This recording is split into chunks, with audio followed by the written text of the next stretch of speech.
Learning goals. Welcome to this learning session on agricultural irrigation systems, principles and practice.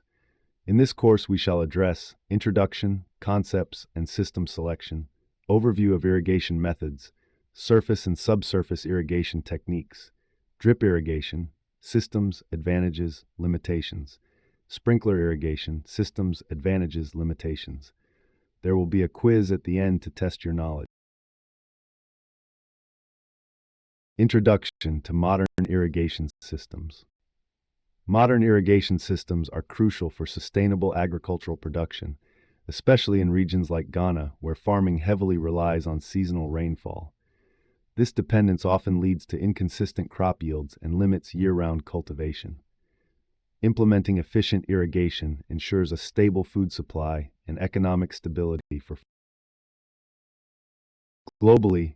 Agriculture accounts for approximately 70% of all freshwater withdrawals, highlighting the immense importance of efficient water management.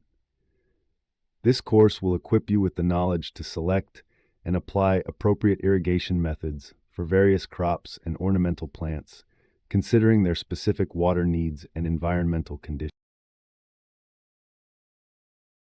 Defining irrigation and key concepts.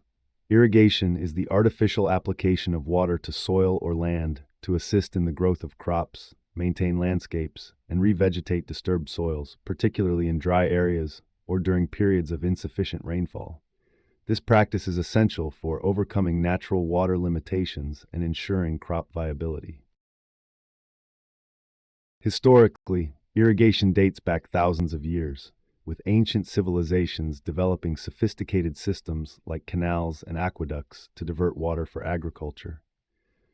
Modern irrigation builds upon these principles, incorporating advanced technology to optimize water delivery and minimize waste. Understanding key terms like surface irrigation, subsurface irrigation, and pressurized irrigation is fundamental to grasping these systems. Factors influencing irrigation system choice. Selecting the appropriate irrigation system requires careful consideration of several factors, including environmental, financial, and physical characteristics of the agricultural setting. Environmental factors encompass climatic conditions and ecological aspects that influence water needs and practices, such as temperature, humidity, and rainfall patterns. Financial factors involve the economic considerations of implementing and maintaining an irrigation system, including upfront costs and operational expenses. Physical factors pertain to the inherent characteristics of the soil and water sources, such as soil type, drainage capabilities, and water availability. For example, sandy soils drain quickly and require more frequent, lighter irrigation, while clay soils retain water longer and benefit from less frequent, deeper watering. Overview of irrigation methods. There are three primary categories of modern irrigation systems: surface irrigation, subsurface irrigation, and pressurized irrigation. Each method has distinct characteristics, advantages, and limitations, making them suitable for different crops, soil types, and topographical conditions. The evolution of irrigation technology has moved towards greater efficiency and precision to conserve. Surface irrigation, the oldest method, relies on gravity to distribute water across the land. Subsurface irrigation delivers water directly below the ground, utilizing capillary action. Pressurized irrigation systems, including drip and sprinkler methods, use pumps to deliver water through pipes and emitters, offering high precision and control. These advancements reflect a continuous effort to optimize water use in agriculture. Surface irrigation is the oldest and most common method, particularly suited for level lands with low to moderate infiltration rates. It is generally labor-intensive but cost-effective for certain applications. Surface irrigation is the oldest and most common method, particularly suited for level lands with low to moderate infiltration rates. It is generally labor-intensive but cost-effective for certain applications. Two common types are border irrigation and check basin irrigation, both relying on gravity for water distribution. Border irrigation involves dividing land into long, parallel strips separated by low ridges, with water flowing down each strip in a sheet. Check basin irrigation, widely used for rice paddies, divides the field into smaller, nearly level units surrounded by bunds or ridges. Water is retained within these basins until it infiltrates the soil, with basin sizes typically ranging from 10 millisquares to 25 millisquared, depending on soil type and crop. Traditional surface irrigation methods can have water application efficiencies as low as 50 to 60% due to runoff and deep percolation. Surface irrigation furrow method. Furrow irrigation is a surface irrigation technique specifically designed for row crops. In this method, small running streams of water are applied in furrows, which are channels formed between the crop rows. The dimensions of these furrows are adapted based on the specific crop grown, the equipment used. Water infiltrates the soil from the furrows and spreads laterally to wet the area where the crop roots are located. This method is particularly effective for crops like maize, potatoes, and vegetables grown in rows. In heavy soils, furrows can also serve a dual purpose by helping to dispose of excess water, preventing waterlogging. This method is widely used for crops such as corn and cotton. Subsurface irrigation, principles and application. Subsurface irrigation is a method where water is applied directly beneath the ground surface, typically at a depth of 30 to 75 centimeters. This technique creates and maintains an artificial water table, allowing moisture to move upwards towards the land surface through capillary action. This minimizes surface evaporation and runoff, making it highly water efficient.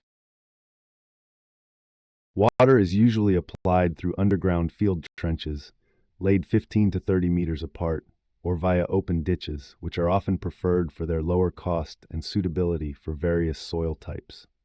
A critical requirement for subsurface irrigation is the use of good quality water to prevent soil salinity, which can negatively impact crop growth. Studies show that subsurface drip irrigation can save 20 to 50% more water compared to surface irrigation methods. Pressurized irrigation, drip trickle systems. Drip or trickle irrigation is one of the most modern and efficient methods, particularly suitable for areas with scarce water resources and saline soils. This system applies water directly to the root zone of the crop through a network of pipes, valves, and small emitters. This precise delivery minimizes water waste and maximizes absorption by the plants. The system's design ensures that only a small fraction of the soil volume is wetted, reducing evaporation and deep percolation losses significantly. Drip irrigation systems can achieve water use efficiencies of up to 95%, compared to less than 50% for traditional surface irrigation. This makes it an invaluable tool for water conservation in arid and semi-arid regions. Advantages of drip irrigation. Drip irrigation offers numerous advantages, significantly improving water use efficiency by reducing soil evaporation, surface runoff, and deep percolation. This leads to water savings of up to 95% compared to less than 50% in surface irrigation. The precise application of small amounts of water directly to the root zone minimizes unnecessary water loss and ensures optimal plant hydration. Furthermore, drip systems reduce nutrient and chemical leaching into the subsoil, enhancing plant growth and crop yield. They also improve plant health by creating drier, less humid crop canopies, which prevents leaf wetting and reduces disease and fungal pressure. For instance, drip irrigation can significantly reduce the incidence of fungal diseases like powdery mildew in grapevines by keeping foliage dry. Limitations of drip irrigation. Despite its many benefits, drip irrigation has several limitations. The initial investment required for installation is often high, making it less accessible for small-scale farmers or those with limited budgets. Additionally, optimal and economical operation demands a high level of knowledge and technical expertise, which can be a barrier for some users. Another limitation is the smaller wetting pattern, which can be problematic in coarse textured soils where water may not spread sufficiently to cover the entire crop root zone. This can restrict plant root development. Furthermore, drip systems are spatially fixed, posing challenges for crop rotation and accommodating crops with different row spacing. For example, changing from a narrow row crop to a wide row crop might require significant system reconfiguration, increasing labor and cost. Sprinkler irrigation, systems and benefits. Sprinkler irrigation is another widely used modern technique that conveys water to the field through a network of pipes, typically aluminum or PVC, under pressure. Water is then distributed uniformly over the crops via a system of nozzles, mimicking natural rainfall. This method is highly effective for distributing the required amount of water evenly, which is often difficult with surface irrigation. A key advantage of sprinkler systems is their suitability for sloping fields and sandy soils, where surface irrigation would lead to significant runoff and water loss. They conserve water using 35 to 40% less than traditional surface methods and allow for the efficient application of fertilizers and other chemicals directly through the irrigation water. This even distribution prevents wastage and ensures nutrients reach the plants effectively. Sprinkler systems are highly versatile, with various types like center pivot, lateral move, and solid set, each suited for different farm sizes and topography. Limitations of sprinkler irrigation. Despite their advantages, sprinkler irrigation systems also have limitations. The initial installation cost can be substantial, particularly for larger farms or orchards, requiring significant capital investment. While efficient, sprinkler systems can still lead to some water runoff if not properly managed, potentially causing nutrient loss from the soil. Another drawback is the creation of a humid environment around the crop canopy, which can be favorable for the growth of certain pathogens, leading to increased disease and pest issues.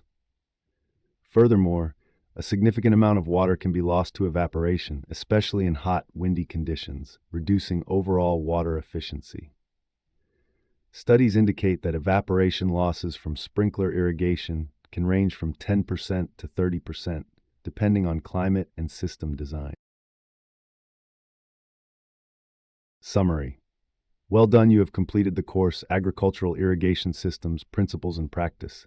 You should now be familiar with Introduction, Concepts and System Selection, Overview of Irrigation Methods, Surface and Subsurface Irrigation Techniques, Drip Irrigation, Systems, Advantages, Limitations, Sprinkler Irrigation, Systems, Advantages, Limitations. Should you need to revisit any of the topics in this course, please use the menu at the bottom of the screen.